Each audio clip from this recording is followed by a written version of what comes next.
Assalamualaikum warahmatullahi wabarakatuh.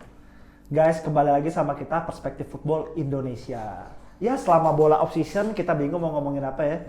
Mau ngomongin Club World Championship ya udah gitu aja gitu. Turnamen sekedar bagi-bagi duit dan bikin capek pemain.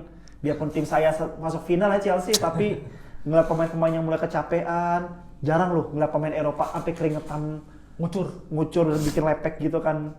Dan dari kemarin kita buat ngisi perbincangan, kita undang banyak bintang tamu kan. Karena kita tahu sepak bola itu nggak selesai 90 menit, banyak hal yang bisa dibahas. Kemarin udah Chelsea, Arsenal. Kalau lo nggak perlu gue kenalin nih karena semuanya pada tahu kan. Gue bakal kenalin di sisi kiri gue. Mas, silakan perkenalkan diri Mas. Dari mana dan namanya siapa? Oke, halo semua, saya Arnan Parulian Binafsihi, biasa dipanggil Arnan. Saya wakil ketua dari Orang Indonesia yang adalah fans club dari timnas Belanda di Indonesia. Hoop Holland Hoop tuh. Ya, Holland Hoop. Jarang kan nemuin fanbase negara. Biasanya kemarin kita Chelsea, Bola, Arsenal, MU. Biasa nih kita bakal ngomongin Belanda. Gue kebetulan banget Dimas Belanda juga. Ini pakai baju Bali kenapa? Bali United. Johnny Johnson. Johnson. Sebenarnya gue ada hal yang pengen gue tanyain sih, karena kan biasanya gue pun kalau misalkan fanatik bola, tapi ke klub kan biasanya kita ke negara, ya udah aja gitu kayak nonton, nggak pernah ada yang kayak misalnya kayak Chelsea kalah atau Arsenal kalah sedih banget gitu, tapi kok negara gue nggak pernah nyampe itu. Nah kalau dari lu dulu Mas Aran, lu yang bikin lu suka sama negara spesifik Belanda itu apa sih Mas?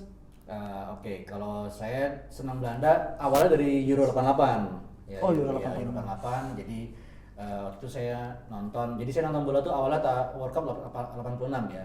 Tapi waktu itu baru cuma nonton doang, belum punya tim jagoan. Terus turnamen kedua nonton Euro 88 gitu ya. Di situ kan ada tim kayak Inggris gitu ya, biasa lah ya, Jerman, Italia. Cuman nih ada satu tim yang warnanya orange gitu kan. Wah, ini kayaknya keren gitu kan.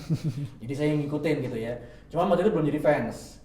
Nah, cuman ternyata berjalannya itu turnamen, Belanda masuk final gitu ya. Setelah sempat kalah dari Uni Soviet, tapi akhirnya masuk final tuh. Ngalahin Jerman, ya terus akhirnya di final ngalahin Soviet. Ya. Dari situlah gol Van Basten itu yang membuat saya jadi Klasik. fans timnas Belanda gitu ya. Jadi emang golnya itu gol gokil sih, menurut saya salah satu gol terbaik. Dan di UEFA masih netapin kok itu salah satu gol terbaik sepanjang masanya Euro. Betul. Gol Van Basten itu kan. Betul. Dan selain gol itu emang cara main Belanda sendiri ya, maksudnya filosofi mereka bermain itu di mana semua tim ikut terlibat gitu ya, baik dalam sesi bertahan maupun dalam sesi menyerang gitu ya, terus mengutamakan passing-passing pendek gitu ya, untuk memecah konsentrasi lawan gitu ya. Itu yang menjadi konsep dasar permainan bola sekarang sebenarnya kan. Gitu. Nah, itu yang membuat saya suka sama Belanda gitu sih, Mas. Tapi lu sendiri punya tim favorit gak Mas? Tim bola? Ada tim favorit. Lu apa Mas tim favoritnya? Waktu itu saya setelah timnas Belanda saya Ajax. Oh berarti timnas Belanda dulu baru Ajax ya? Iya. Biasanya orang Timnas kalau Belanda dulu baru negara Ajax, kan itu. Ajax, ya. Oh Ajax. Iya, kalau di Belanda saya Ajax, kalau di luar Belanda saya Liverpool. Liverpool pas banget sama slot. Ada slot. Berarti lo Ajax 95 nonton tuh Mas ya? Nonton. Tapi kita juga bakal bahas tuh Mas tentang Eredivisie sama Ajax. Kalau lu sendiri Dim, lu Belanda kenapa Dim? Lu suka Belanda Dim? Euro sih. Kayaknya lu belum pernah ngobrol tentang Belanda ya? Arsenal mulu kita ya. Gue kalau Belanda sih pasti karena keluarga ya, karena abang gue, nyokap gue pun demennya Belanda. Spesifik Van Basten. Pasti kan kalau Van Basten tuh jago banget gitu kan. Kalau gue karena Dennis Bergkamp, orang kan zaman gue pertama Dennis Bergkamp nih. Terus akhirnya Bergkamp tahu orang Belanda, nontonlah Euro 2004. Iya. Akhirnya waktu itu sampai semifinal lawan Ceko, Mas ya, kalah ya sama Ceko. Karena Portugal. Di semifinal sama Portugal ya? Iya. Oh ya Portugal ya? Portugal apa Ceko? Kayaknya di comeback dari 2-0 jadi 3-2 deh pokoknya Itu tuh. calon Ceko sih, waktu di awal sih. Iya. Dan akhirnya yaudah dari situ, oh Belanda nih gitu. Dan dulu gue inget banget, abang gue pernah ngomong, nih Lansat ada darah Indonesia. Dia ngomong kayak gitu, gue inget banget tuh. Masih main tuh ya? Iya, masih main tuh. Itu di World Cup 2006 kalau nggak salah. 2006 dia 2006. jadi andalan. Sorry, posisinya apa sih Lansat itu? CDM. Oh, wow. Benar, midfield ya. Gitu, akhirnya udah dari situ gue suka sama Belanda. Baru 2007 gue ikut Eredivisie, jagoan gue Feyenoord. Rival nih. Iya.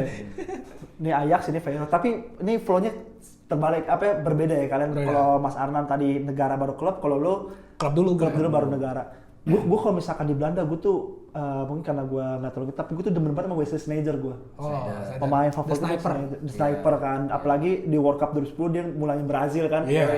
Biasa dia nendang nyundul. Udah sampai selebrasi begini Itu salah satu gol dia pakai kepala sih. Iya kayaknya dia jarang banget. The one and only dia pakai kepala. Free kick sering lah sebenarnya, tapi nyundul tuh jarang. Nah kalau lu sendiri Dim, lu Belanda pemain idola terbaik lu di Belanda siapa?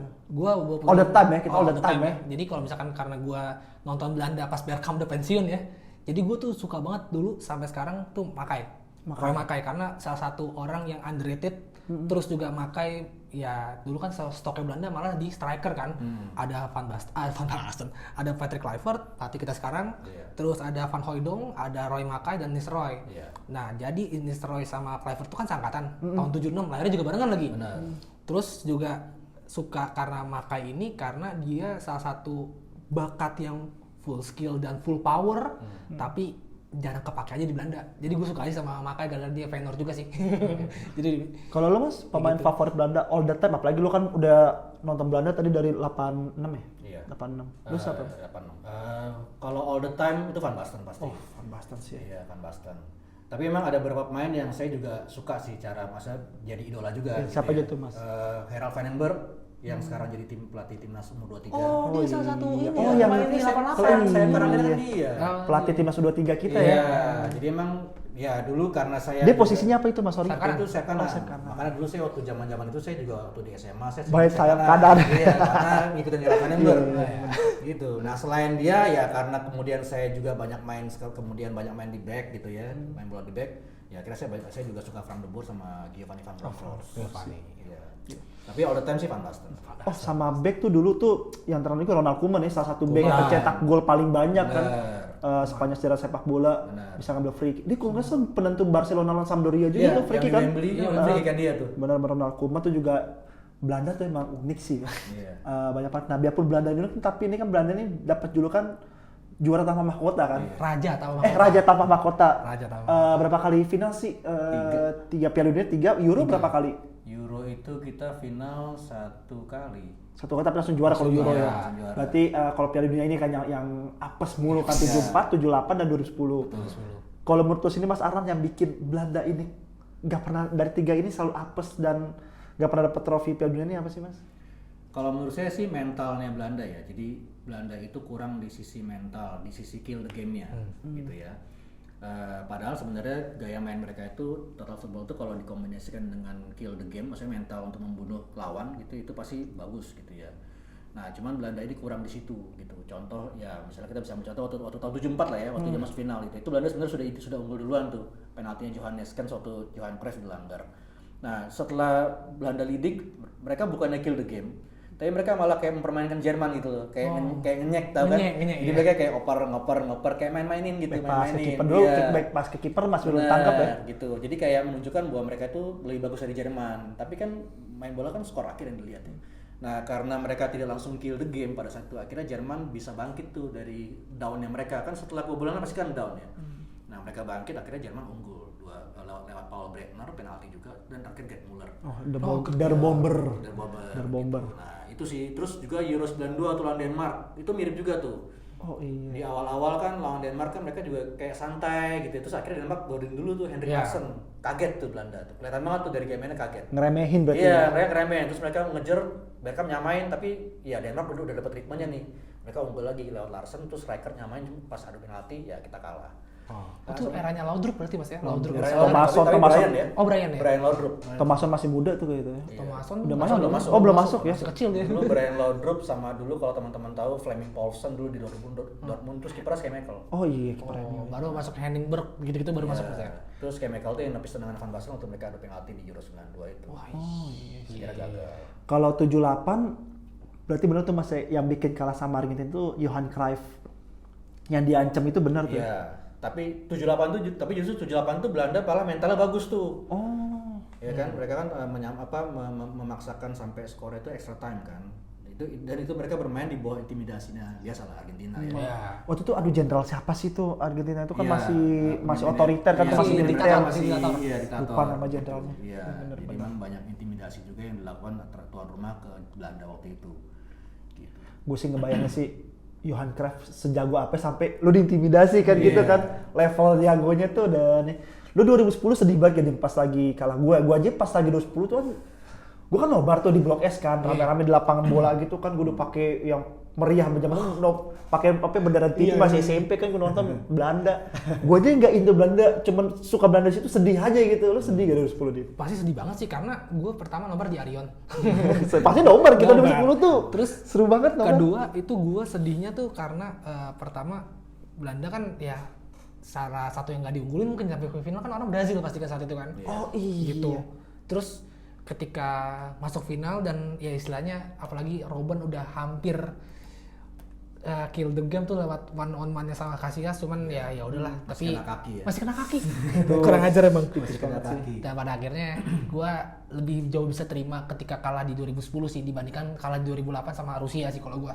Kalau masih sedia sama Arshavin, Pavlyuchenko dan Iya, lain-lain. karena di saat itu Belanda malah 2008 itu dijagoin untuk juara Euro 2008 karena Van Basten itu kan taktikalnya kan benar-benar total football diterapin sama dia nih. Dan transisi dari menyerang ke dari bertahan ke menyerang itu bagus banget. Itu benar-benar gempur, tapi transisinya dari menyerang ke bertahan tuh Van Basten jelek banget.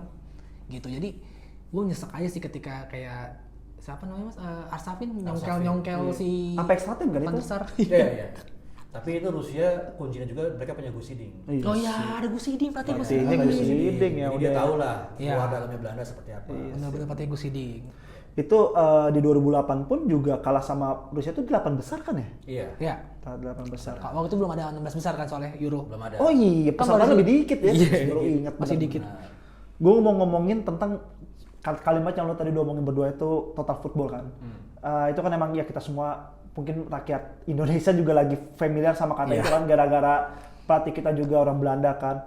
Kalau menurut lo sendiri Mas Arnan dulu deh, Ronald Koeman ini sekarang menerapkan total football belum sih Mas menurut Mas? Kalau menurut saya sih Koeman itu sudah menerapkan, tapi ya memang belum sempurna ya. Karena emang Koeman sendiri kalau menurut saya masih ada hal-hal yang dia harus benahin sih. Pengambilan keputusan dia terkait pemain, yang Pemanggilan dipasang, pemain gitu ya, berarti? yang dipasang starternya itu siapa. Terus kalau misalnya ada permainan yang buntu dia harus ngapain, itu yang kayak gitu-gitu tuh Koeman masih kurang sih. Masih kurang. Kalau untuk total football itu memang masih the best itu Rinus Michels sih ya.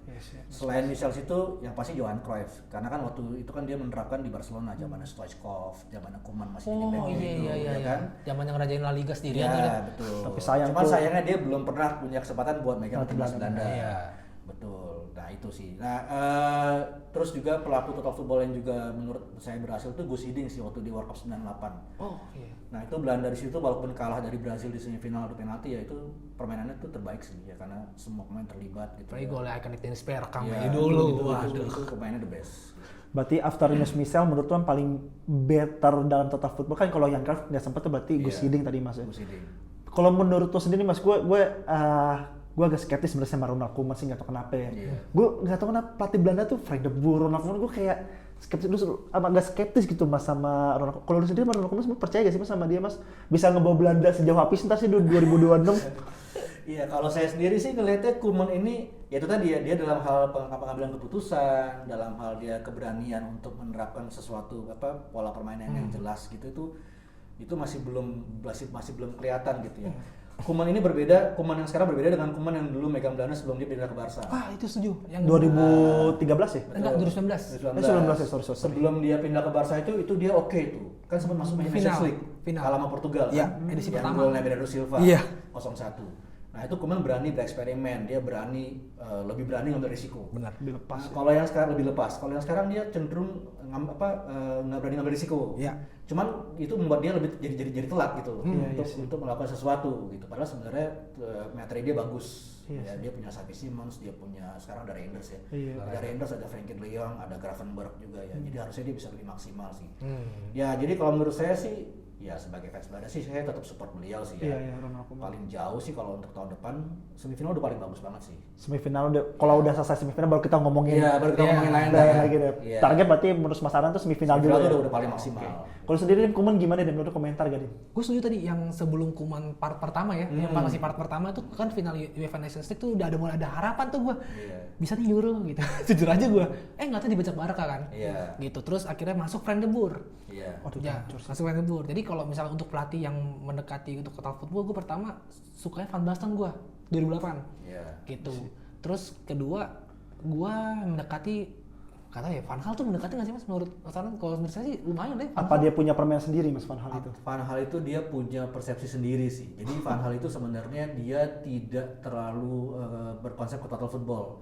memang sih dia attacking mindset. Iya. Tapi dia tidak melulu dia total football gitu ya. Jadi memang dia punya konsep sendiri dalam permainan. Dua hal sih yang ikonik dari Van Gaal di otak gue tuh, pertama tim Krul ya, pasti pergantian Iya. tim Krul di Chelsea sama pergantian ini Ki yang pas lawan Argentina tiba-tiba masukin Weghorst sama Luuk de Jong. Oh iya. Itu kan masukin bareng tuh. Iya, Dan buat main sundulan pinter juga tuh gue bilang. Benar. Sama dia berubah pola jadi 5-3-2 itu. Oh iya, 5-3-2. 2014. Benar-benar. Itu dia lebih ke result lebih ke hasil sih kalau Van. Kalau yang saya pernah baca katanya Van Gaal itu kan dia secara transisi bertahan mungkin dia total football kan Iya. tapi ketika dia dapat bola in position dia tuh punya apa ya filosofi menyerang sendiri sih, nggak selalu harus ke depan tapi dia bisa menjaga tempo pelan yang ala Spanyol gitu sih orang gitu kan. Gue tadi mau nyebut sih sebenarnya Van Basten itu emang salah satu striker terbaik sih, tapi sayangnya cedera dan pensiun cepet ya. Iya, 28 28 tuh Karena dia ya Allah. lagi peaknya banget. Lagi tuh sih. peak-peaknya banget itu. Karena dia punya cedera ankle yang nggak sembuh-sembuh. Dia pensiun di Milan gak ya? Apa Milan. di Di Milan Milan, ya? ya. Sayang banget sih. Iya, di Milan. Kalau misalkan gue baca biografi dia dapat Ballon d'Or juga kan mas ya? 3 kali. Tiga kali dan kalau andaikan masih bertahan dikit tuh ada banyak bilang 92 tuh bisa diraih tuh mas. Iya, benar. Bisa dimenangin gitu kalau masih ada Van Basten. Ini lo bisa bantah nih, lo berdua bisa bantah. Menurut gue sendiri nih Belanda ini agak telat buat regenerasi dibanding negara-negara tetangganya kayak Wah, gue bantah gue ini. Prancis. Maksud gue kayak Prancis itu cepet banget loh Prancis loh. Eranya Zidane ke eranya Griezmann, Pogba itu cepet dan sekarang udah ada eranya Mbappe gitu. Itu kan cepet kan? Atau enggak negara bapuk lainnya Inggris. Gue ambil contoh udah biarpun dia emang gak pernah mainin overrated ya, tapi dia untuk regenerasi cepet juga gitu. Wayne Rooney udah ada Harry Kane. Iya. Rekornya dilewatin malah tuh. Iya. Ya kan? Terus atau enggak apalagi ya? Mungkin yang agak telat juga Italia ya. Tapi Prancis, Inggris, terus juga Spanyol udah juara Euro kemarin era Lamine Yamal. Iya. Gue ngerasa Belanda ini selalu agak gugup dan nggak bisa merata gitu untuk regenerasinya gitu. Kalau lu dulu deh, lu menurut lu kenapa dia nggak bikin Belanda ini dalam tanda kutip sedikit terlambat regenerasi dibanding negara-negara lain? Mungkin kalau untuk regenerasi karena untuk kesempatan bermain dari Jong Oranyanya mungkin kurang selektif ya, gue nggak ngerti kenapa juga, karena ini gue setuju sih emang telat banget regenerasinya, karena lu bisa lihat gapnya dari 2010 ke 2014 tuh jauh banget tiba-tiba. Terus dari 2014 gak lolos Euro, Iya sih itu 16 gak lolos Piala Dunia 2018. Iya. Kan panjang tuh ya, maksudnya kalau telat regennya tapi masih bisa lolos aja gitu ya oke lah, tapi ini separah ini gitu loh. Gue nggak ngerti juga waktu itu kan Feby ada masalah apa ya tentang regenerasi ini, tapi yang jelas gue rasa waktu itu kekurangan talenta udah pasti sih, karena Belanda kan juga selama ini kan juga banyak pemain keturunan kan gitu ngandelin, karena yang full lokal kan jarang di Belanda juga. Kayak Hakim Ziyech aja dia nolak. Iya. Belanda kan dia lebih milih Maroko. Dibodoh-bodohin sama Van Basten. Bodoh lu nolak Belanda gitu. Gak tau dia bawa Maroko Filipina loh itu abis Iya, semifinal. abis semifinal ya. Oh iya 2022 abis semifinal benar. Kalau lo sendiri Mas Arnan, menurut lo ada apakah salah penunjuk pelatih ataukah ada masalah di sistem Eredivisie-nya kah yang bikin Belanda ini telat banget buat regenerasi gitu? Oke, kalau saya berbeda nih ya sama mas-mas kalian nih. Gitu. Kalau menurut saya justru Belanda itu nggak pernah kering sih kalau untuk regenerasi. Waktu eranya Johan Cruyff ya, ada Johannes Kans, Ruud Krol dan kawan-kawan. Terus mereka mulai turun, muncul tuh Gullit, Van Basten dan kawan-kawan. Nah, Van Basten, Gullit mulai turun, muncul lagi Bergkamp. Ya, Bergkamp and Gang, ya Overmars gitu ya, Davids, Wim Jong, Cocu. Mereka mulai turun lagi, muncul tuh eranya Van Persie, RCP, Robben ya. Van Persie, Sneijder gitu ya. Nah terus mereka turun, sekarang mulai nongol lagi tuh, ya kan kayak modelnya Tijani Reinders gitu ya, Gravenberch gitu ya. Iya. Nah, Depay ya kan sebelumnya kan ada lagi Depay, Van Dijk gitu ya, Frankie De Jong gitu ya. Nah ini sekarang yang paling baru tuh ya Cody Gakpo, Gravenberch, ya Xavi Simons gitu ya. Jadi sebenarnya setiap tahun itu Belanda justru konsisten nih mas untuk menghasilkan pemain-pemain. Masalahnya adalah pelatihnya harus benar. Oke. Iya, karena pada saat tadi yang Mas bilang kita nggak lolos, itu kan yang ditunjukkan pelatihnya kan Gus Hiddink lalu Daley Blind ya. Iya. Jadi beli dia. Gus Hiddink itu udah old fashion lah, gitu ya. Pemain Gus Hiddink itu terbiasa kalau untuk memegang tim itu dia membebaskan pemain berkreasi. Nah, kalau pemain Belanda zaman dulu bisa tuh dibikin begitu. Nah, tapi kalau pemain Belanda zaman sekarang mereka nggak bisa, mereka harus diarahkan, mereka harus ngapain di lapangan. Nah, itu contohnya sih ya. Ya. Jadi memang pelatih yang tepat gitu ya, yang bisa membuat mereka bisa jadi bagus. Karena sebenarnya tadi kayak Mas bilang, kayak Prancis gitu ya. Prancis itu sebelum masanya itu Deschamps. muncul Zidane itu mereka cukup panjang tuh. Pelatih ini terakhir 86 ya. Oh, pelatih iya. ini Jan Amadou Tigana. Deschamps juga tuh. Nah, kesininya jauh tuh. ya kan? Memang sempat ada Cantona dan Ginola, tapi Iya. mereka nggak maksimal lah. Nah, baru nanti maksimalnya setelah ada Deschamps dan kawan-kawan. Zidane, ya 98 akhirnya juara ya. 98 dan 2000 ya kan. 2000 juga mereka juara Juara ya. Euro. Gitu, itu sih di situ. Oh berarti menurut lo sendiri Mas Araf sebenarnya Belanda ini bukan telat regenerasi tapi yang bikin Belanda dalam tanda kutip terlihat seperti apa ya kayak kurang maksimal di masing-masing turnamen itu kan emang kesalahan penunjukan pelatihnya aja ya. Betul. Jadi emang pelatihnya tuh yang tujuh tuh emang harus ya jangan yang old fashion ya karena emang generasi dulu sama generasi sekarang tuh udah beda. Jadi mereka harus udah ngerti nih konsepnya generasi sekarang tuh harus gimana. Penyesuaian berarti Mas. Penyesuaian benar. Nah itu Gue mau masuk dikit nih mas soal pelatih deh mas. Gue sering bilang sih di sini gue juga pernah bilang menurut gue pelatih Belanda yang paling bagus itu Arne Slot maksud gue sekarang. Yes. Ya maksud gue yang bisa beradaptasi dengan sepak bola. Gue nggak bilang Louis van Gaal itu jelek tapi Van Gaal jago tapi dulu gitu. Iya.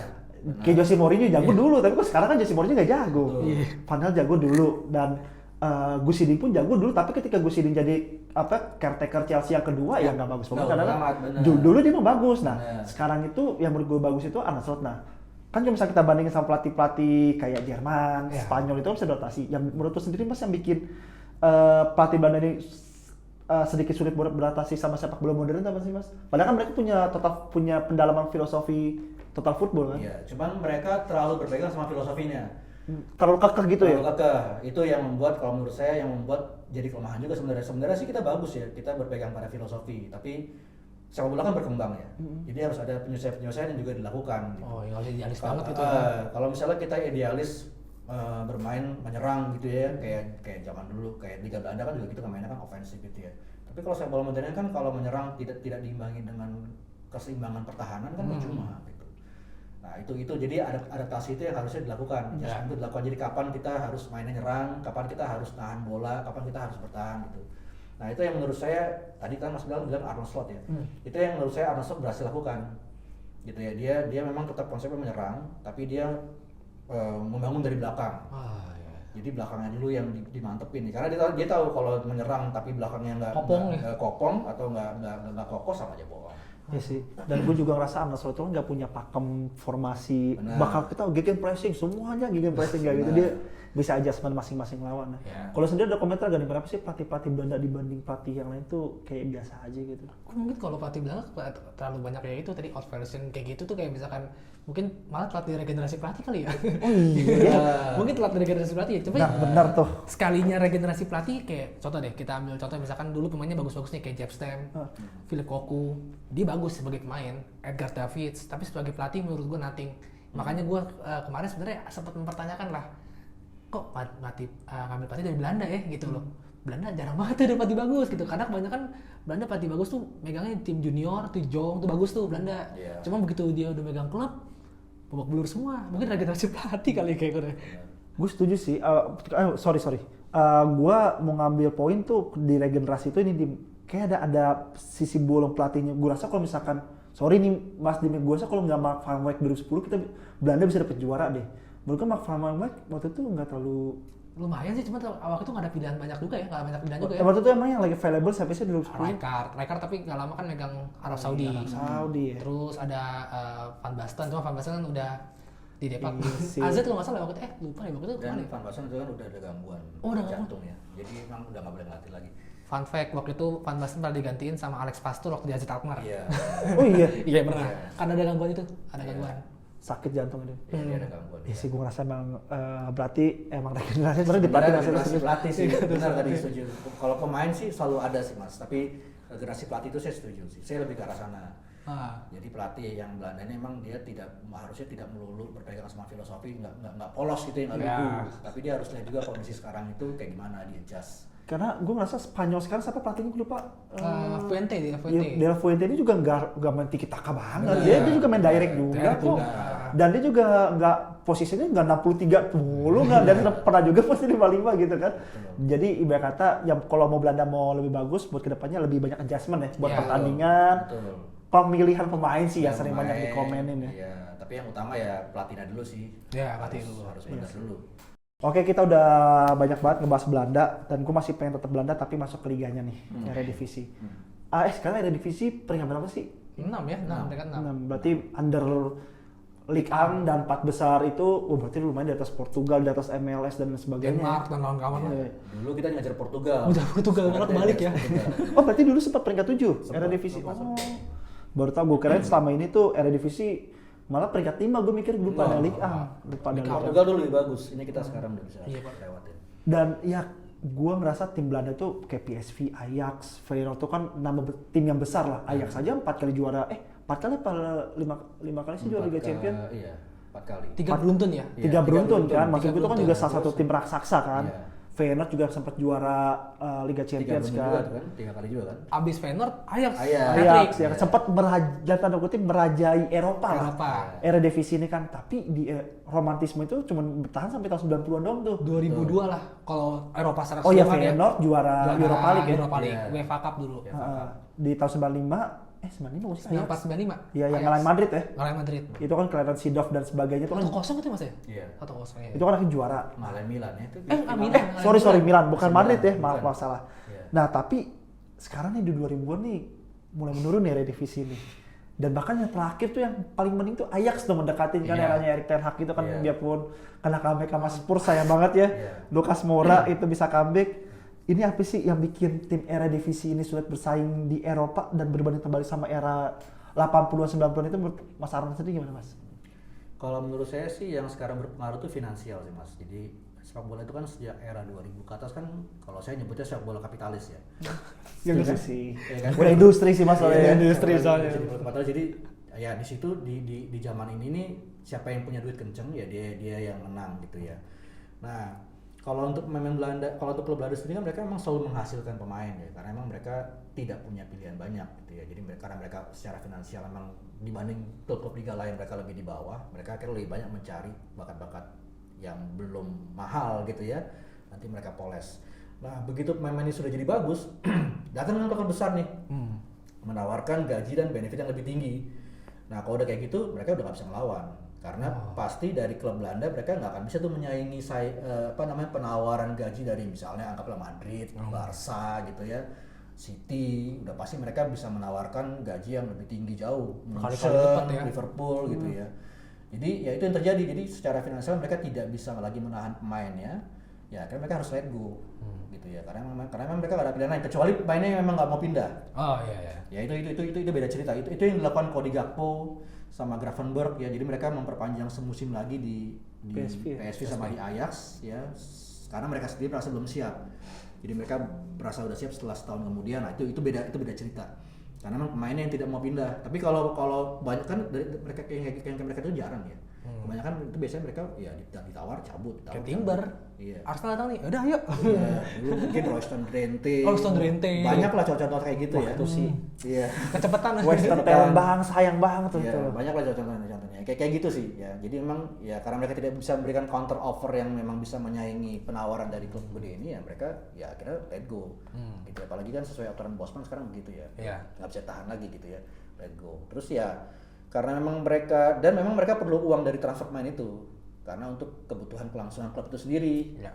Jadi memang di satu sisi mereka nggak bisa meng-counter offer kalau ada penawaran dari klub besar, terus mereka juga butuh dana itu untuk operasional mereka juga gitu ya. Ya akhirnya kondisi ini membuat kayak lingkaran setan. Jadi mereka kayak turnover mereka tinggi gitu. Ya, jadi pemain tuh nggak akan lama begitu di mereka mungkin setahun 2 tahun diambil sama klub besar gitu ya, diambil sama klub luar. Ya ini kan akhirnya berpengaruh ke soliditas tim mereka. Karena kan tim yang solid kan mereka harus main bareng kan. Paling nggak 3-4 tahun bareng-bareng baru bisa solid nih. Ya kalau misalnya ini udah tahu 2 tahun diambil ya akhirnya turnover tinggi. Mungkin mirip kayak kantor ya. Kalau kantor yang turnover tinggi kan kurang stabil ya. Iya. Ya, betul. Sama lah kayak klub bola. Ya itu sih yang terjadi sih kayak lingkaran begitu aja sih. Iya sih, gue kayaknya hak siar Belanda tuh kecil banget ya, Iya, siar banget. TV ya. Bahkan sama Bundesliga kalah. Oh, Gitu. iya sih itu. Bundesliga kalah gimana dibanding sama Southampton? Iya. Jauh berarti ya. Dan gue kemarin Southampton lihat degradasi. tim yang degradasi apa kemarin Southampton. Southampton, Leicester. Inter juara Serie Napoli juara Serie A aja tuh kemarin akhirnya Masih di tipis bawah. loh. Oh. Tipis Napoli maksudnya masa ya sama peringkat 20 Premier League ini ya. Itu sih ya. Iya sih, gue ngerasa gue juga baru mikir-mikir sih eranya Ten Hag pemain Ajax itu udah gak ada lagi kayak sekarang ya. Iya. Udah pindah semua ya. Iya. Gue sayang The Ligt sih itu. De Ligt. Back. Ya Dia Allah. masalah fisik sih kayak kalau De Ligt karena sering banget pas pindah ke Juventus sama Munchen tuh dia sempat latihan sendiri dulu kalau De Ligt. Nggak tahu kenapa tuh karena masalah fisiknya dia. Gitu sih paling.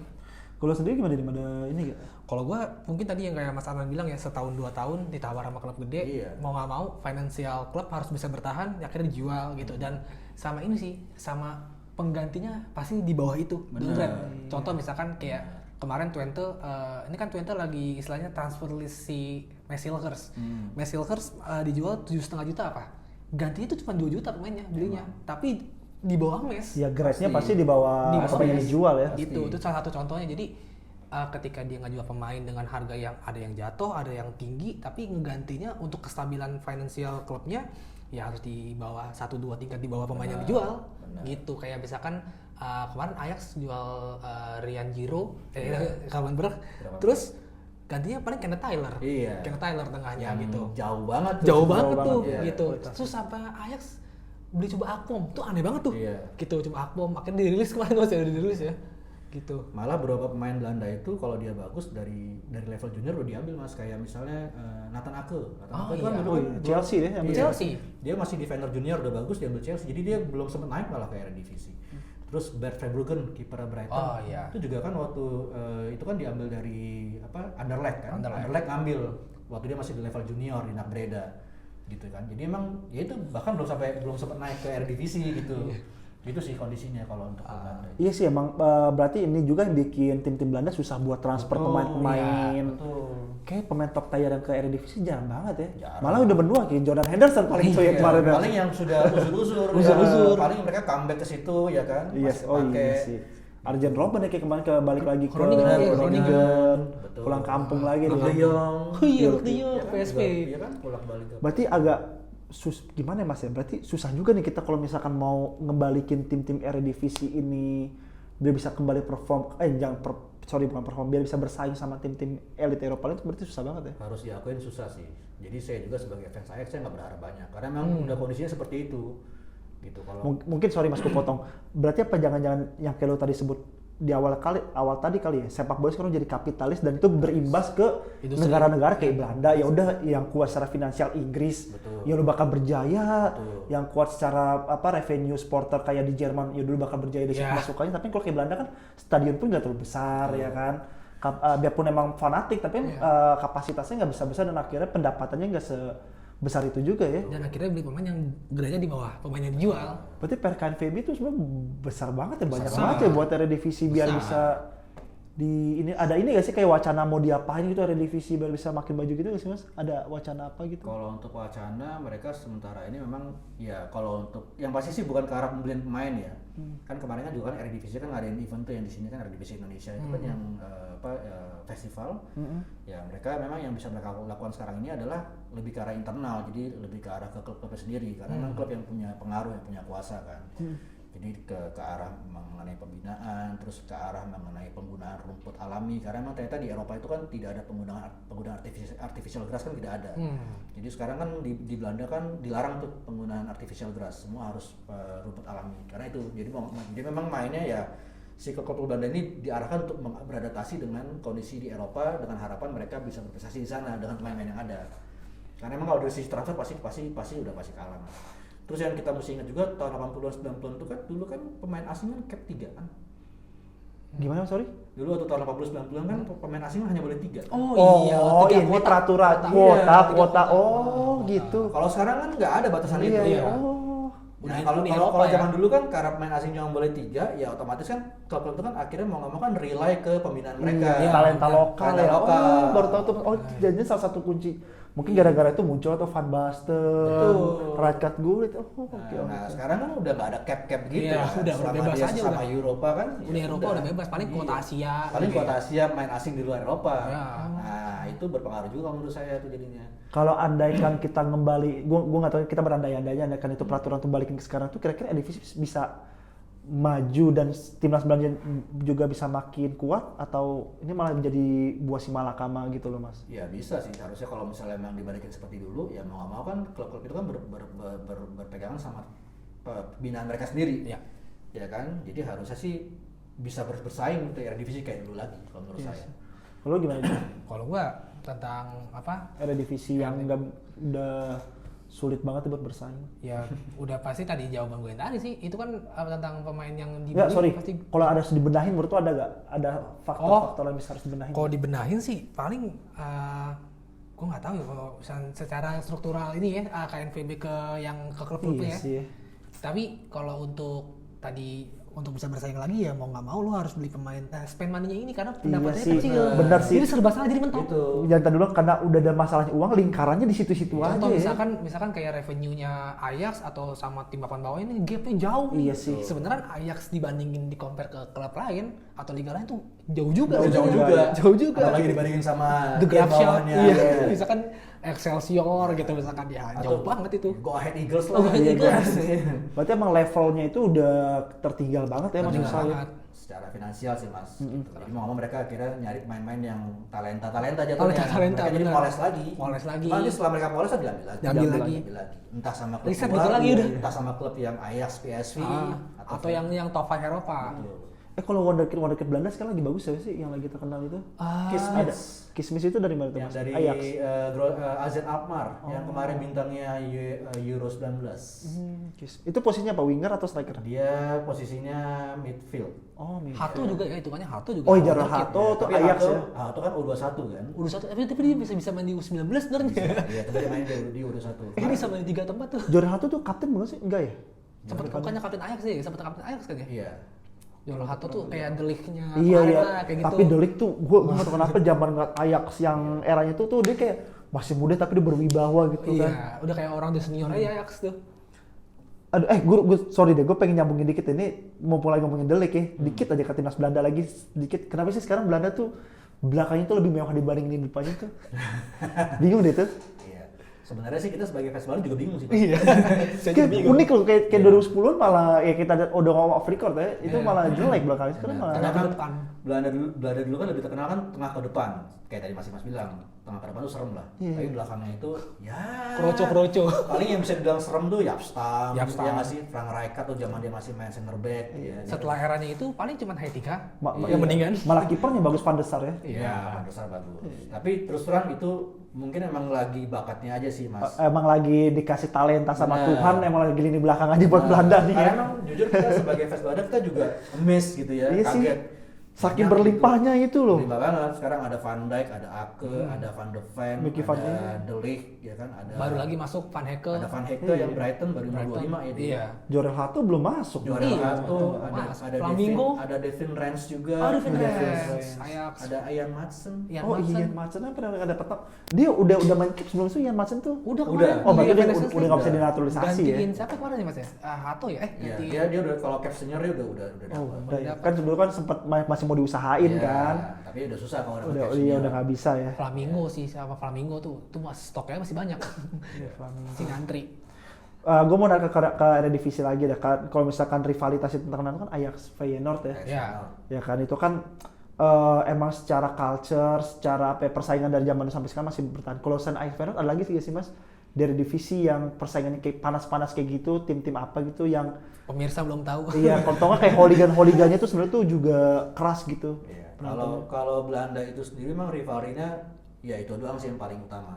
The Klassiker itu Iya. si Ajax sama Feyenoord. Mungkin ada yang lain kayak Ajax dengan Utrecht Ya. gitu ya, atau dengan Ajax dengan PSV gitu ya. Tapi ya tidak sesengit Ajax dan Feyenoord karena sebenarnya Ajax dan Feyenoord ini bukan cuma sekedar rivalry klub ya, tapi juga rivalry kota sebenarnya. Yang satu kota metropolis Amsterdam, nah satu lagi kota pekerja Iya. gitu ya, Rotterdam gitu ya. Nah itu terwujud di persaingan di bola itu. Iya. Jadi emang kalau yang hooligannya keras ya dua itu doang sih. Sampai di ban kan, jadi mereka kalau misalnya away Ya. supporternya nggak boleh datang kan. Dan sebaliknya juga sama tuh kalau misalnya Feyenoord away ke Amsterdam juga nggak boleh. Itu aja mereka nggak bawa supporter aja rusuh gitu kan. Ya apalagi kalau Rotterdam itu lebih kompleks lagi kalau rivalitas. Kadang kayak misalnya dari Klassiker nih Ajax Feyenoord, ntar ada lagi sama Sparta Rotterdam, Oh iya, sama iya. tim Nathan tuh Excelsior Rotterdam kayak gitu. Karena kalau di Belanda itu banyak banget sebenarnya dari underrated. Contoh misalkan kayak Herenveen sama Groningen. Itu salah satu rivalitas juga tuh. Itu di apa ya? Itu di North East pokoknya bawah-bawah sana deh. Iya. Gitu di Frisian ya. Friesland. Friesland. Di Friesland. Terus ada lagi NEC sama Vitesse Arnhem tuh. Makanya Verdong waktu itu sempat tanya kan kayak gue walaupun gue didikan Feyenoord, gue lebih rela gue pindah ke Ajax dibandingkan gue pindah ke Vitesse. Karena emang Vitesse sama NSC tuh ya emang rivalitas. Dari Gelder derby apa gitu gue lupa namanya.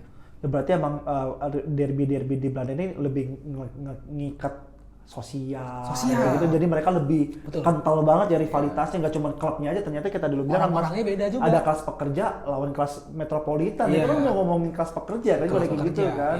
Jadi mereka lagi ngerasa kayak harga diri dan sebagainya. Oh tuh makanya tuh selalu pecah tuh masih Ajax Feyenoord ya. Iya. Kalau untuk trofi, tapi paling banyak masih Ajax ya di Belanda. Masih Ajax. Jauh ya. Kedua PSV. PSV. PSV itu kan Philips kan sebenarnya kan. Philips. Emang tim apa lampu kan itu elektronik kan. Iya. Kan PSV itu kan Philips Sport Vereniging kan, singkatannya kan. Emang punya Philips. Iya. Berarti kan emang rivalitas yang paling utama itu ibaratnya kayak El Clasico-nya lah Mas. Benar. Lu yang paling berkesan ada gak Mas pertandingan apa gitu waktu itu Ajax Feyenoord? Kalau yang paling berkesan sih hampir semua sama sih tuh ya. Iya. Sama ya. sih. Saking. Dia pernah ini gak sih kayak perebutan juara gitu, pernah gak sih Din? Pernah, sering kok. Sering ya? Sering sampai Gua nggak terlalu ngerti, sorry banget. Tatlernya karena kalau misalkan itu yang paling mencolok itu sebenarnya 2022-23 itu sama PSV. Terus kayak musim lalu Feyenoord udah nyerah tuh, PSV OP banget soalnya. PSV nggak tahu tiba-tiba jadi galak gitu. Berarti PSV udah 2 kali beruntun ya? 2 kali beruntun. Iya, back to back. Tapi yang kemarin tuh gila sih, musim kemarin kan. Iya, musim kemarin tuh gila. Dia udah leading, yang Ajax leading 10 poin. Oh iya. Oh yang di balap, oh yang match Iya. terakhir. Iya. Siapa tuh yang golin menit 90 plus tuh? Aduh, lupa gue. Iya. Pokoknya iya. si Joey Firman lagi free kick dikasih sama fansnya. Iya bener. Ajax lagi seri gitu. Bener. Tahu. Ini beda 10 poin tuh. Oh Belanda sebenarnya Mas sebenarnya lagi seru-seru banget ya redivisi ini. Tambah kan tambah lagi. banyak pemain diaspora kita juga kan di sana kan. Betul. Apalagi sekarang OTT Indonesia juga udah nyarin kan di buat Indonesia. Menurut gue redivisi emang lagi layak banget sih buat ditonton ya Mas ya. Kalau menurut saya kasih tahu ke teman-teman yang lagi nonton nih Mas, alasan apa yang harus alasan mereka harus nonton Eredivisie Mas? Kalau di Eredivisie itu bisa dibilang nggak ada permainan bertahan sih. Jadi semua tim itu bisa dibilang semua mainnya nyerang. Contoh misalkan kayak kemarin kayak VB Becker tiba-tiba Quick Boys Iya. ngalahin Almere gitu, ngalahin klub divisi 1 kan Seru. Ya, jadi mereka nggak ada tuh yang namanya istilah parkir bus tuh nggak ada. Karena emang sebenarnya filosofi bola Belanda tuh itu tadi kan, mereka mainnya kan positif, Ya. bola tuh ke depan. Jadi pasti seru sih kalau misalnya menonton Eredivisie. Gue penasaran, Itu pengen gue pasti- musim pasti depan. open Gue mau play. nyari jagoan ntar. Terus yang kedua ya, karena emang sekarang banyak main-main kita diaspora kita di sana ya. Iya. Itu alasan kita buat nonton juga kan, nonton Van Verdam, nonton Michilgers gitu ya, Dean nonton James gitu ya. Nah itu sebenarnya kesempatan juga sih.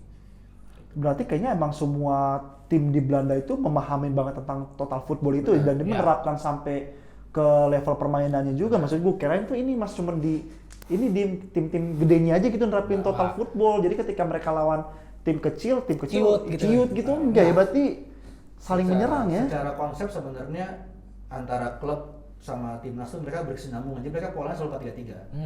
Dari klub yang paling bawah sampai timnas itu pasti mereka pakai pola 4-3-3. Ya. Karena itu memang konsep mereka. Jadi nggak kaget gitu loh. Jadi berkesinambungan. Dari mulai di klub begitu di timnas mereka juga main nggak kagok. Tinggal adaptasi di role-nya aja ya mau kayak role-nya gimana aja, ya. Role-nya benar sama micromanagement dari Pelatihnya aja ya, kebutuhannya. Oke, kita udah bahas panjang ya Eredivisie udah, kita udah bahas timnas Belanda juga udah. Gak Kita afdol kayaknya kalau kurang satu lagi nih. Belanda juga pastinya. Tapi timnas Indonesia rasa Belanda. Iya. Iya benar. Kalau ceng-cengan di Twitter orang Salty tuh katanya tuh timnas kita tuh bukan timnas Indonesia, timnas Belanda. Enggak, timnas kita timnas Indonesia juga kok. Iya, pure adalah Indonesianya. Lu sendiri ada komentar nggak Mas buat kita sendiri yang ngambil pemain-pemain diaspora atau naturalisasi gitu Mas? Kalau menurut saya nggak ada salah. Nggak ada masalah juga kan? mereka punya dari Indonesia. Bener, Beda bener. kalau kita ngambil pemain yang nggak punya dari Indonesia, itu baru salah. Ini kan mereka ada keturunan sih, nggak salah. Jelas gitu di garisnya tuh setiap mau sumpah tuh dirunutin tuh nih garis dari sini jelas. Dan gue malah mikirnya kenapa kita yang permasalahan, malah gue mikir kok lu mau gitu Iya, loh. malah. Kayak Jack Izes, terus siapa sih Kelvin Verdong lah itu Iya. kualitasnya tuh Eropa banget ya. Miss. Kevin Dix, itu Smith. Silgers, sama Ole sih, menurut gue tuh Ole tuh Ole Romani. itu technical Romani. banget tuh. Ya, gokil sih. Itu orang Inggris banget tuh dia cara Iya. main tuh orang Inggris banget Ole Roman itu. Gue mau ngomongin diaspora ini, tapi sebelum masuk ke timnas dalamnya, gue mau ngomongin timnas luarnya dulu. Itu kan ada Jordi Cruyff, ada Simon Tahamata, Patrick Kluivert, Alex Pastoor, jajarannya banyak lah direksi kan. Ini kan udah jadi udah full Belanda lah. menurut lo sendiri Mas Arnan, ntar lo bisa namain tim ya. Kira-kira apa sih yang mereka pengen buat sepak bola Indonesia, Mas? Sebenarnya sih kalau menurut saya dengan adanya hadirnya mereka ya, maksudnya para jajaran teknis dan pelatih Belanda ini kan terkenal dengan terkait dengan pembinaan pemainnya ya, dengan jenjang pembinaannya gitu ya, dari mulai junior sampai senior. Nah, hadirnya mereka ini kalau menurut saya ya, kalau emang mereka diberikan waktu dan kepercayaan itu akan berimbas positif ke proses pembinaan kita juga di sepak bola Indonesia. Karena memang sepak bola Indonesia ini kan sebenarnya kan banyak ya, maksudnya talentanya banyak sekali. Iya. Ya bahkan banyak orang menjuluki kita sebenarnya Brazil dari Asia sebenarnya. Itu bener tuh, ada tuh Dan- pernah lihat banget dan ya. itu bukan omong kosong sebenarnya. Karena memang talenta kita banyak banget. Bejibun. Bejibun. Nah, mereka ini Jordi Cruijff, Patrick Kluivert, gitu, Om Simon, gitu ya, Gerald van den Berg, tuh mereka lahir dari proses pembinaan juga di akademi di Ajax ya. Bahkan Jordi Cruijff tuh dia lanjut ke La Masia, di bawah bapaknya kan ke sana kan. Nah, jadi mereka paham banget nih proses pembinaan pemain tuh seperti apa. Bukan hanya pembinaan tapi juga bagaimana mereka bisa berjenjang dari mulai junior ke senior gitu ya. Makanya kan Om Simon kan ditunjukkan untuk itu kan sebenarnya kan. Jadi head scouting. Untuk mencari scouting talenta-talenta. Waktu saya berkesempatan ngobrol dengan beliau itu, dia memang fokusnya itu di talenta untuk memenuhi setiap kategori usia itu. Jadi nanti bisa berjenjang tuh dari mulai usia yang di bawahnya sampai ke atas. Nah, imbas positifnya itu kalau menurut saya. Jadi nanti pembinaan kita secara berkesinambungan juga itu harusnya lebih rapi, lebih berjalan. Dan itu kalau memang berjalan sesuai dengan timeline-nya, itu nanti hasilnya akan sangat baik buat sepak bola Indonesia sih ya. Kalau Om Simon dulu di Ajax jadi apa sih, lupa deh. AWF dia ya, Iya. sayap kiri ya. Iya, dia Nah, dulu sayap kiri Nah terus kan itu kan 70-an itu kan. iya. Oh iya. Pas lagi jajaran direksinya tuh dia kalau nggak salah dapat jabatan juga gak sih? dia Enggak ya? dia di sana megang tim Ajax yang di bawah yang Oh, junior. junior. Iya, memang dia spesialis talenta. Sama Dirtek juga sempat ya, Iya, Dirtek. Ya? spesialis untuk ya, pemain muda. Hmm. Nah, dia kan juga keluar dari Ajax kan karena dia bikin sekolah sendiri kan. Oh. Bikin sekolah bola sendiri kan. Dia bikin sekolah di Berlin, di Jerman sama di Belanda. Yang pas lagi perpisahan tuh supporter Ajax. Iya, Oh, terus iya. ada sepatunya Iya. terima kasih. Oh, terima Iya. kasih ya Pak Iya, Simon. betul. Karena emang dia lama di Ajax tuh sebagai pembina terlibat di pembinaan pemain muda. Jadi dulu gue sering diskusi nih Mas sama Dimas kan. Gue juga sebenarnya gue nggak underestimate Patrick Kluivert, tapi gue underestimate waktu itu ini demi tentang kenapa kita melatihnya pelatih Belanda sih, karena kalau Belanda itu yang bagus itu pembinaan. Pembinaan. Kita Waktu tuh itu mikirnya di gitu episode ya. awal-awal tuh waktu Sintayong dipindah tuh kita bahas tentang kita, kalau saya pribadi lebih percaya tentang pembinaan pemain Belanda. Buat Belanda bukan Itu percaya banget. jago lah, Belanda tuh nomor 1. Iya. Dan gue berharap ya misalkan strukturisasi liga, Iya. mau diapain nih liganya kan. Karena kalau dari pandangan gue tentang pelatih dari Belanda, mungkin yang harus Kluivert atau Alex Pastoor dan jajarannya dilatih itu adalah sepak bola Asia sih. Kulturnya beda kan dengan sepak bola Eropa kan, gitu. Dan kalau misalnya untuk pembinaan, setuju sama Mas Arnan, gue percaya sama Om Simon sih. Jadi pas lagi, ya ternyata kita baru paham kan di sini kan. Pas lagi ditunjuk kayak Jordi Cruijff, Simon Tahamata, Ya. baru kelihatan nih arahnya mau kemana katanya. Ya, Kan ini pemimpinan. penunjukan Peter Kluivert nggak cuman satu keputusan, ternyata berkesinambungan. Iya. Betul. Karena kan muaranya pembinaan itu kan nanti kan naik ke main kan ke tim senior kan. Benar. Jadi kayak tadi saya bilang tuh di Belanda sana kan seragam tuh 4-3-3 mainnya kan, Nah, dari iya. mulai klub sampai ke timnas. Nah, ini kalau menurut saya juga arahnya ke sana. Oh. Gitu. Jadi lebih maksimal nanti. Karena waktu itu Om Simon juga sempat ngomong, ya Mas ya, dia ngomong waktu di interview pertama kali datang ke acara latihannya timnas, dia ngomong badan saya kecil, saya ngelawan tim orang-orang gede, cuman yang dimiliki oleh talenta Indonesia tuh yang penting harus cerdas. Betul. Gitu, karena ya di badan dia ya itu sebenarnya pendek banget badannya gitu, tapi dia bisa ngakalin bule-bule Belanda sono tuh dengan skillnya dia itu yang cerdas itu. Gue pernah cuplikannya Simon Tahamata di Twitter kan. Dia kan tahun 70-an ya Mas ya. Iya, Di Ajax kan tuh. 70-80 dia. Itu jago sih, dia jago banget, jago banget. jago. Bener, kecil tapi goceknya nih licin gitu. Licin. Apa sih, kakinya tuh lengket gitu bolanya tuh. benar. Dia legenda Ajax juga Mas masuknya ya. Ajax. Pensiun di Feyenoord. Karena dia- Oh, pensiun di Feyenoord. Oh, unik juga tuh. Iya. Unik tuh. banyak sih main-main Ajax yang akhirnya endingnya di Feyenoord. Oh. Johan Cruyff ya endingnya di Feyenoord. Di Feyenoord. Oh, gitu. Walaupun ditolak abis ya sama fans Feyenoord ya. Iya. Gua Debo. nggak mau pokoknya. Kalau gue sih nggak munafik ya, dapat Cruyff, gue seneng banget Iya, gitu. Simon Tahamata berarti 2 tahun dia di Feyenoord. Pokoknya 83 sampai 85 apa 84 sampai 86 gitu lupa Iya. gue. berarti Simon Tahamata ngebawa Ajax juara Champions juga ya? Enggak ya? Lupa deh. Enggak, dia Enggak. Enggak, Dia sempat. generasi setelahnya. Oh, Dia gitu. 77 aktif di Iya, Netherlands. setelahnya. Setelah era yang tadi kita Setelah obrolin ya, eranya, Feyenoord dan iya, Ajax 3 benar. kali juara baru Iya, Simon betul. Tahamata muncul. Dan lu sendiri gimana? Optimis gak Mas dengan maksud gue gini Mas. kan kita tahu ya, kayaknya kalau misalkan di Indonesia kayak buat bikin sesuatu birokrasi kita ribet ya. Kita kayaknya agak ribet dan juga terlalu banyak politik lah di sepak bola kita lah. Suka atau nggak suka, kita harus mengamini hal itu lah ya. Ini kan ide kan bagus nih Mas ya. Ya, dan ini pasti kan jangka panjang banget dan kita tahu kan kalau untuk kebutuhan politik pasti butuh cepat kan. Iya. Lu sendiri optimis gak Mas sama idenya Simon Tahamata, Jordi Cruyff dan lain sebagainya? Dengan implementasi yang bakal dilakukan itu lo optimis atau skeptis Mas? Kalau saya sih optimis ya dengan mereka ya. Ya itu tadi memang harus ada support dari sisi Iya sih. kita ya. Karena emang skill yang mereka, maksudnya kemampuan mereka dari sisi teknis gitu ya, pemikiran mereka itu pasti optimis, pasti positif ya. Jordi Cruyff sendiri kan dia udah sering jadi jajaran manajemen di berbagai klub ya, dan biasanya klub yang dipegang pun memang biasanya bagus-bagus gitu ya. Di mana dia ada pasti dia bagus gitu ya. Jadi memang sebenarnya yang penting memang yaitu dari support dari dalamnya kita sih.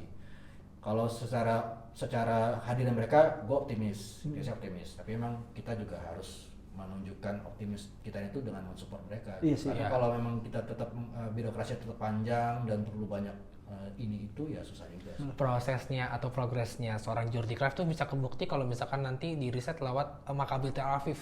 Maccabi Tel Aviv itu dia nggak pernah main di kompetisi Eropa. Benar. Ketika dia datang ke Maccabi Tel Aviv dari Dirtek, itu untuk pertama kalinya Maccabi Tel Aviv tuh bisa main di kompetisi Eropa. Main Champions ya betul tuh. Kalau salah Champions. 2012 apa ya? Dan setelah sekian lama tuh dia juara kan. Maccabi Juara, Tel Aviv. juara liga. Setelah sekian lama 10 tahun loh sama Iya, juara. akhirnya juara liga pas kedatangan si Jordi Cruyff. Benar. Ya, makanya Pak Erik tolong dibantu itu apa Pak Simon sama Iya. Pak Jordi itu kan orang yang profesional di bidangnya gitu kan. Nah, mereka profesional. Kasih Dan lah mereka. kompeten. Iya maksud maunya gue tuh kasih lah dia kebebasan lah dia mau ngapain. Iya.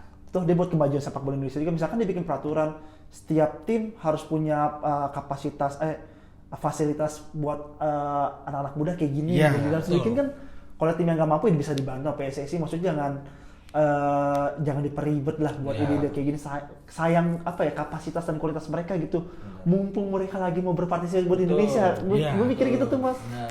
karena gue sendiri pun pas lagi Simon Tahamata itu rumorin ke timnas Indonesia, gue pesimis Mas pertama karena emang pendekatan dia secara politik. Yang kedua kayaknya dia pengen istirahat dia nggak mau ribet-ribet Iya, lagi deh kayak tadi pusing bilang banget gitu. Gue kayaknya udah mau nyantai di Berlin deh, mau lihat anak-anak sekolah gue aja gitu kan. Tapi dia mau meluangkan waktu buat sepak bola Indonesia itu kan dia kan udah ngelawatin tenaga, uang, apa terus habis itu masa-masa tuanya dia gitu kan buat yang bisa senang-senang dan kalau misalkan diperibet ya kasihan dia. Maksud gue sayang talentanya Jordi Cruyff sama Simon Tahamata sih Mas, Iya. kayak gitu sih. Karena mereka kan punya semangat dan mereka percaya sama kondisi di kita. Iya. Itu yang harus didukung sih. Dan gue juga suka sih sama statementnya Simon juga sih ketika dibilang, dan gue seneng dia ngomong bahasa Indonesia ya. Iya. Oh dia Dia fasih. fasih, gue seneng banget Dia Mas. fasih. Dia ngomong bahasa Indonesia tuh seneng banget ngeliatnya gitu kan, dan ala-ala Maluku gitu lah Iya. ya kalau ngomong kan. Logatnya. Logat timur gitu, dan dia ngomong maksudnya Indonesia punya potensi. Benar. Ayo kita maksudnya ya kita bisa lebih daripada inilah, dan gue Benar. seneng banget pas ada seorang Dirtek ngomong kayak gitu, wah ini arah yang bagus nih. Sampai kemarin dia berkaca-kaca pas dibantai sama Jepang 6-0 matanya Iya, berkaca-kaca bener-bener. gitu. Kayaknya dia kayak gua harus ngelakuin sesuatu. Nih, gitu gua ya. harus do something nih, harus do Gua nggak mau something. dibantai sama Jepang. Oke sekarang ya 10 tahun lagi gua nggak bakal dibantai sama Jepang. Gitu. Iya, makanya mau tanamin dulu nih filosofi karena waktu itu kalau nggak salah Om Simon juga udah ngomong dia pengen bawa filosofi Ajax ke Indonesia ya, dan itu gue setuju banget. Walaupun gue fans Feyenoord, tapi gue nggak bisa pungkiri emang akademi Ajax itu salah satu yang terbaik. Bener lah. Filosofi Gitu. pembinaan, filosofi main. Tadi kan kayak Mas bilang kan Om Simon kan kecil ya badannya. Iya. Tapi sebenarnya kan kalau dia dibina dengan pola main, pola berpikir yang benar gitu ya. Terus sebenarnya pola bermain Belanda itu cocok sih buat pemain kita kan kita Iya. mainnya kecil-kecil ya. Iya, ada kecil-kecil. Pemain Barca juga pemain Barca kecil-kecil Iya. sebenarnya. Safi, Messi, apa? Iniesta tuh kan nggak ada yang tinggi-tinggi banget. 170-an semua kok. Benar, dia itu sebenarnya cocok gitu loh. Asal kita memang ya diajarin gitu loh gimana. Itu harusnya cocok sih. Iya, bener. Dan gue berharapnya juga sih Mas ya, dengan hadirnya Simon sama Jordi Cruyff, ada sedikit perubahan di sisi teknis liga kita juga gitu. Nah, Ada, iya. gue nggak tahu apa yang bakal dirubah, apa mungkin tiba-tiba kan kita juga punya ada EPAN ya, apa yang turnamen U21-nya itu kan 19 atau Iya. mungkin mau dibagusin lagi atau bikin turnamen untuk muda-mudanya gitu, dan setiap tim diwajibin punya. Gue sih berharap ada peraturan-peraturan gitu yang bikin jadi talenta-talenta kita dari entah dari mana tuh bisa muncul lagi tuh. Iya, betul. Karena menurut gue tuh Indonesia tuh pasti ada lah, nggak mungkin apa kita tuh pasti bisa punya lah gelandang-gelandang atau nggak winger-winger yang berkualitas nantinya gitu kan, kalau ini kan program Simon sama Jordi bisa direalisasikan kan. Iya. Udah Om Simon udah cerita Om Simon maksudnya program dia namanya apa atau dia mau bikin apa gitu? Belum, tapi dia udah punya bayangan dia harus ngapain gitu ya. Jadi emang, jadi emang nanti dia beliau tuh bilang bahwa dia akan traveling sih. Dia akan traveling ke daerah-daerah untuk melihat gitu ya, termasuk ke daerah asal beliau di Maluku ya. Memang dia yakin memang banyak nih talenta Indonesia di ini banyak pasti. Berarti Think Studio udah Ya, ada tuh. secara logika sih Belanda aja kecil gitu aja banyak. Iya, cuma 16 juta orang. Apalagi Cuma apalagi 16 juta Indonesia, orang. Indonesia yang luas gini masa nggak ada sih. Iya. Nggak inilah. Oh ya guys, kalau yang bingung kenapa kita nikah, karena Mas Arnan udah interview Iya. Simon Tahamata, makanya Iya, kita juga, Tahamata. gue pribadi penasaran banget Mas, pengen Kita itu ngobrol santai sama beliau sih. karena benar kata Dimas Mas, gue yakin Simon Tahamata secara dapur sampai resep-resep Udah bumbu tahu, mecin, tahu. bumbu mecin itu udah tahu di Ajax itu, tinggal penerapannya aja Iya, kan. tinggal dieksekusinya aja. Iya. Tahu dia. Itu udah di Ajax udah berapa puluh tahun kan. Dan dia terbiasa memang ngebina pemain muda, jadi bukan hal yang asing sih. Iya. buat dia. Aduh Mas, gue lupa. Gue liat tweet di orang luar negeri, ada bukan orang Belanda tapi orang Inggris, dia nge-tweet, lo bayangin timnas Indonesia dipegang sama orang yang megang Ajax dan anaknya Johan Cruyff. Lo Iya. bayangin dah tuh. Lo bayangin. Iya. Gimana tuh pembinaan kita tapi sepak bola kita di masa depan. Iya. Gue lupa orang Inggris apa orang Italia gitu dia ngomong. Jadi dia kayak ngebedah lah kehebatannya Simon Tahamata dan nge-build Ajax sama Jordi Cruyff dan Johan Cruyff dan pembinaan di Barcelona diakumulasi dan ya. kalau misalkan dia terapin di Indonesia tuh bakal kayak gimana ya? Ya, yang pasti memang kemarin pertunjukan Jordi sama Om Simon tuh memang di luar tuh heboh banget sih. Iya. Nggak cuma di Belanda ya, maksudnya di sepak bola dunia tuh mereka Bener, heboh. bener. Karena emang ya orang-orang ini kan bukan tokoh sembarangan gitu. Bukan toko-toko receh. Bukan tokoh receh ya. Gitu ya. Jadi memang mereka melihat wah ini harusnya dampaknya bagus. Iya. Gue yakin siapa paling sebel orang yang udah nge-approach Simon tapi nggak saya mau ke BRI aja. Iya. Oh ini tiba-tiba kayaknya dia kesel sih. Kemarin katanya nggak mau, tapi Iya. dia bilang Kemarin mau ke BRI lo. Iya, kalau katanya Pakai Indonesia lo kerja. katanya tuh nyantai, udah mau nikmati masa tua nih, wah. Makanya ayo gue yakin sih Mas, tapi gue yakin hasilnya nggak mungkin instan. Gue Iya, itu dia. gue nggak sabar nikmatin 10 atau enggak 15 tahun lagi kan. Benar. Kita udah mature kan makin dewasa ngeliat timnas Setuju, kita. Betul. Atau enggak usah timnas kita bagus deh. Sepak bola Indonesia kita makin berkembang. Dari Itu seneng liganya banget dulu sih, deh, ya. misalkan Iya. gitu tiba-tiba muncul bibit-bibit yang udah diolah sama Om Simon ya kan, Iya, gua muncul seneng kan banget lama-lama ke timnas juga pasti kan. Betul. Kan warnanya ke timnas. Warnanya pasti ke Warnanya timnas, sana. udah pasti. Oh berarti nanti Om Simon bakal mau jalan-jalan dulu, mau Pasti. melihat potensinya gitu-gitu. Berarti dia udah punya bayangan blueprint Dia dia udah mau punya. ngapain ya Mas? Think Oh. Studio udah ada, Think Studionya Iya. tinggal dieksekusi Iya, aja. tinggal eksekusi aja benar. Ntar kalau ada info tentang Om Simon kemarin ke Dimas saya juga Siap. kasih tahu Mas. tuh orang, saya suka orang yang ngulik apa yang gitu-gitu dapur-dapur Grassroots grassroots gitu Mas, maksudnya dia mau terjun langsung. Orang Simon kan sebenarnya dia bisa aja kasih reportnya dong. Iya. Kan bisa aja sebenarnya kayak gitu kan. Tapi dia masih mau tunjuk ke bawah tuh Bisa seserius itu berarti Dia level cuma Simon. mau terima hasil report itu doang karena mengandalkan nama besarnya dia, bisa aja kayak gitu kalau dia mau ya. Benar. Cuma kan ini dia langsung turun ke lapangan. Benar. Iya. Ya semoga aja ya, gue sih berharap Pak Erik, berarti dengan langkahnya ini Pak Erik emang mau jangka Iya. panjang ya buat sepak bola Indonesia, semoga bisa terrealisasi dan kita tinggal tunggu hasilnya nanti ya. Iya. Terus gue mau ngomongin tentang Belanda juga, Peter Kluivert Mas. Peter Kluivert berarti berapa kali menang sih dia timnas? 2 kali. 2 kali menang, 2 kali kalah. Kalah sama Cina. Lo sendiri Mas Arnan ngeliat Peter Kluivert sejauh ini timnas Indonesia itu kayak gimana Mas? Kalau saya sih ngelihat Kluivert cukup baik ya, karena gini, karena saya ngeliatnya dari jarak antara dia megang timnas ke persiapan itu kan bisa dibilang kan minim ya. Minim Mepet banget. Menjelang lawan Australia itu nggak ada pertandingan friendly match yang bisa dia jadikan bahan untuk dia mematangkan skema dia Iya. gitu ya. Jadi dia bisa dibilang apa yang dia ada di depan mata dia itu yang dia maksimalkan. Kalau saya pribadi sih melawan Australia sama melawan Jepang itu memang ya kita bukan pesimis ya, tapi sulit lah Kualitas ya. itu ya. Kualitas sudah berbicara ya. Kayak aku lihat juga ya. Mereka langganan Piala Dunia, bukan tim kemarin sore gitu ya. Jadi emang level udah pasti jauh di atas kita gitu ya. Jadi menurut saya sih kalah dari 2 tim itu tuh udah hal yang wajar. Walaupun mungkin menurut saya kalau memang kita punya waktu, maksudnya Kluivert punya waktu untuk persiapan dulu dengan beberapa kali friendly match, mungkin bisa lebih baik sih hasilnya lawan 2 tim itu. Tapi kan lawan Cina dan Bahrain kan kita bisa menang ya. Ya. Dan permainan kita juga di situ cukup baik kalau saya lihat ya. Kita permainan melawan Bahrain dan melawan Cina itu cukup baik. Gitu ya. Jadi menurut saya cukup baik sih ya. Memang belum yang sesuai harapan kita yang mungkin semua bisa menang atau kita bisa langsung lolos ronde 2 atau langsung lolos Piala Dunia ya, mungkin belum sana. Tapi kalau ngeliat dari Prospek ya. prospeknya ke depan, terus dari waktu antara dia megang timnas itu dengan waktu yang mepet dia bisa memaksimalkan, kita masih punya peluang lolos lewat ronde ke-3 ronde ke-4 ya. Iya. Itu menurut saya sih udah cukup baik. Gitu. Tapi Mas, kalau secara permainan, secara taktikal menurut tuh Patrick Kluivert udah menerapkan total football belum Mas, di timnas Indonesia Mas? Kalau menurut saya sih belum ya, belum. Karena memang kalau untuk permainan dia masih, karena memang dia lihat waktunya mepet ya, dia masih berpegang ke skema yang lama. Gitu ya. Karena dia mencoba bermain dengan skema dia aturan Australia, akhirnya kalah ya, gagal. Terus sebenarnya 10 menit pertama tuh bagus tuh mainnya Bagus. tuh, ya kan? Dan secara position kita bagus.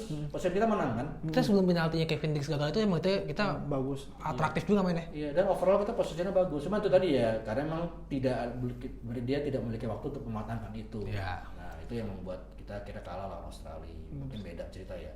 Tapi ya itu tadi, kalau misalnya secara taktikal ya Kluivert memang ya sudah cukup baik sih kalau menurut saya sih. Memang tinggal mematangkan skema yang dia mau aja dengan tim yang ada sekarang ini. Gitu. Kalau gue juga ngerasanya gini sih Mas, untuk orang pelatih yang baru ditaruh untuk menerapkan filosofi yang dia punya, dipahamin ya, yaitu total football, nggak bisa langsung Nggak jebret, bisa langsung. ayo, karena Ya, materi benar. pemain pasti kan beda ya. Betul. Kalau misalkan kita total football lawan Jepang, skornya bisa 12-0 Betul, kali ya. betul. Atau lawan Australia kita terbuka itu, wah justru maksudnya terapin total football yang ada pasti pemain stamina dan juga skor kita bisa makin melebar kan. Ya gue bisa memantau pasti Patrick Kluivert juga akan adjustment kan, gak mungkin. Benar, dia juga Iya. realistis jadi ini ya. Dan inilah yang kadang supporter kita tuh ekspektasi terlalu tinggi juga sih Mas. Benar Mas, itu maksud saya. Gue sih ngerasa kok timnas sih yang penting menang sih udah, gue Iya. nggak peduli mainnya Karena kayak gitu. kita ini bukan klub yang memiliki filosofi harus begini. Karena timnas kan hasil, the result. Jadi resultnya udah menang ya udah, mau main jelek mau main bagus yang penting menang. Makanya Mas, gue termasuk orang yang gak setuju ketika penunjukan Patrick Kluivert datang, orang bilang bakal main total football. Gue bilang gue gak setuju, gue gak peduli Patrick Kluivert bakal apa, yang penting menang gue. Penting menang. Ini negara soalnya. Iya nggak bisa juga. Mungkin kalau dia punya waktu persiapan 3 bulan, itu bisa. baru ke match berikutnya, ya itu bolehlah kita berharap Ya, banyak. benar. Ini Dan- kan dia waktunya pendek gitu. Benar. Dan gue berharap nanti gini Mas, mungkin amin banget misalkan kita round 4 atau round 5 kita bisa masuk ke dunia, amin banget ya. Baru kita 2020 Harus ngomongin amin taktik lah. nih. Harus amin itu. Iya, dan baru kita ngomongin taktik buat 2020, lo bakal mau main kayak gimana nih Patrick? Iya. Kan persiapan panjang tuh, Benar. friendly match banyak baru tuh taktik kita bisa bahas ya. Benar. Mau main kayak gimana, Benar. kalau bertahan mau gimana dan sebagainya. Benar. Kalau Alex Parta sama Lanjat yang ngebantuin Patrick, menurut lo nih komposisi yang pas banget gak sih Mas?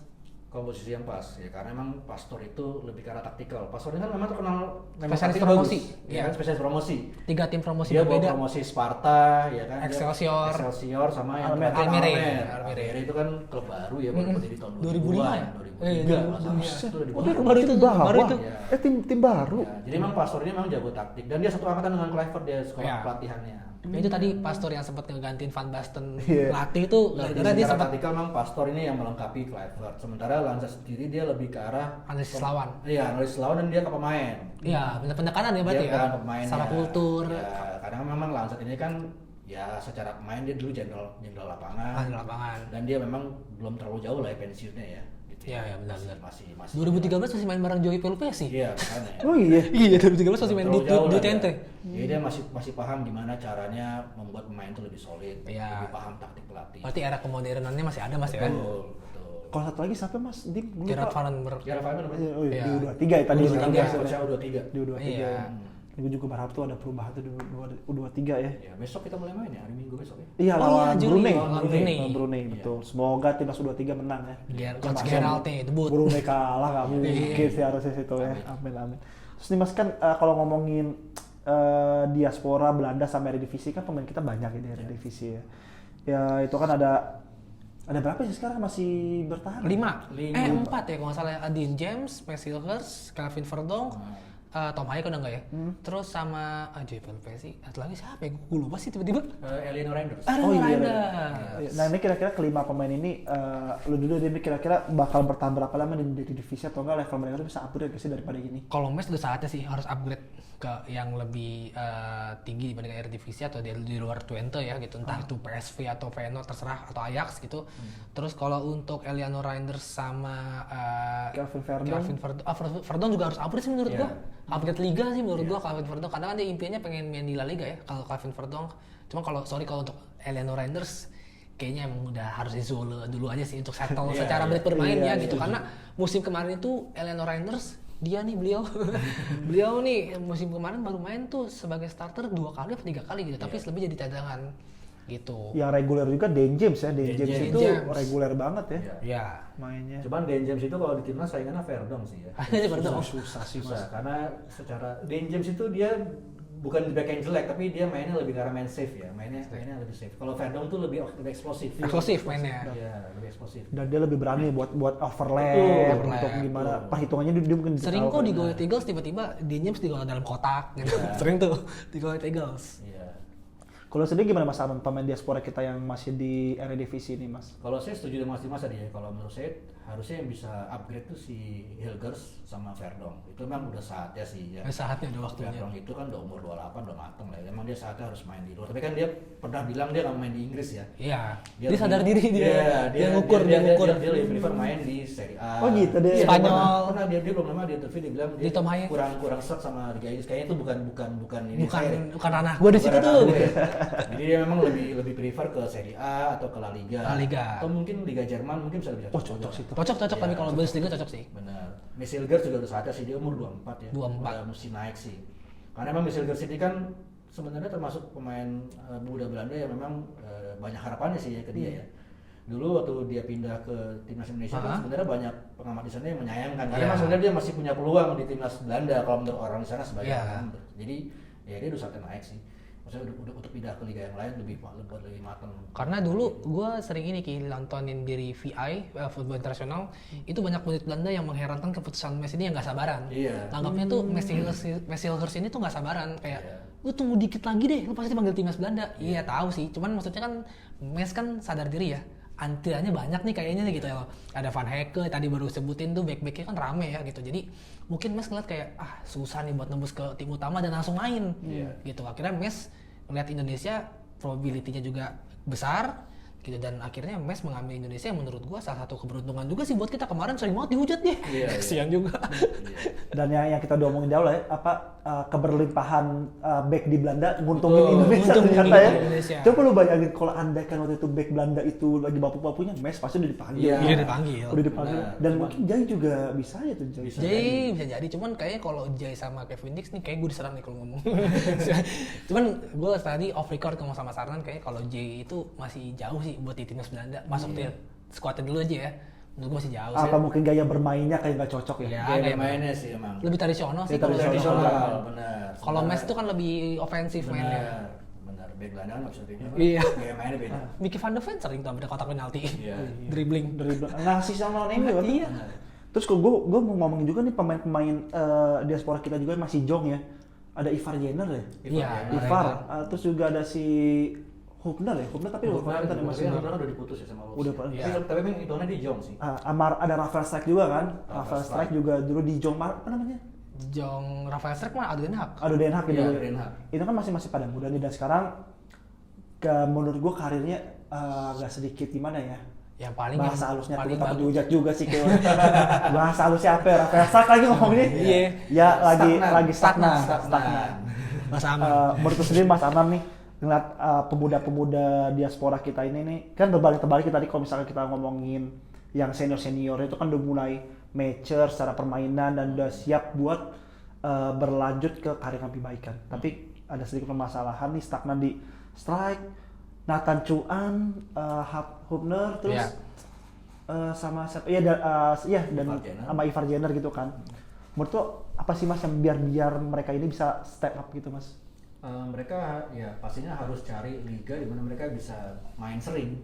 Itu sih kalau pemain tuh kan pemain bola itu kan yang penting dia lebih sering main. Iya. Lebih sering main, kualitas dia minimal terjaga dan bahkan bisa naik. Jadi emang mereka harus proaktif mencari klub-klub yang memang butuh jasa mereka gitu ya. Contoh kayak Shane Patinama kan Iya. sekarang Fulham United Iya, ya. Fulham, iya. Itu sebenarnya pilihan bagus sih. Kan dia memang biasa main di Belgia tapi mungkin sana dia udah jarang dimainkan.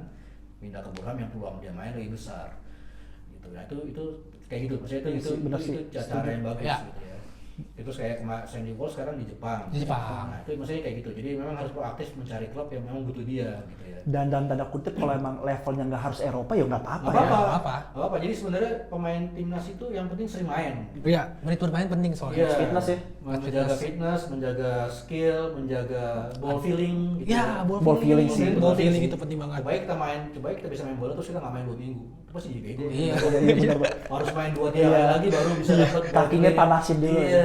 Kayak gitu sih. Jadi emang harus Iya. jadi proaktif. Kayak kita pernah sempat dihujat juga Din, jadi kita waktu itu mendukung langkahnya Alkan Balgot kalau waktu itu kan dia Iya. belum dapat klub kan, dan dia memilih buat fokus dari klub dan sekarang di waktu itu main di Absen Blackpool timnas, kan absen iya. timnas, ya menurut kita waktu itu nggak apa-apa tapi itu malah dihujat ya, Iya. dia dapat menit bermain kan, Iya, karena menit bermain itu jauh lebih penting di klub karena kan karir dia akan terus di klub, bukan di timnas. Betul. Gitu. Terus Mas menurut Mas sendiri Mas harapan lo buat pemain diaspora ini apa nih Mas buat di timnas Indonesia nih Mas, dia bakal sejauh apa mereka bisa melangkah nih Mas?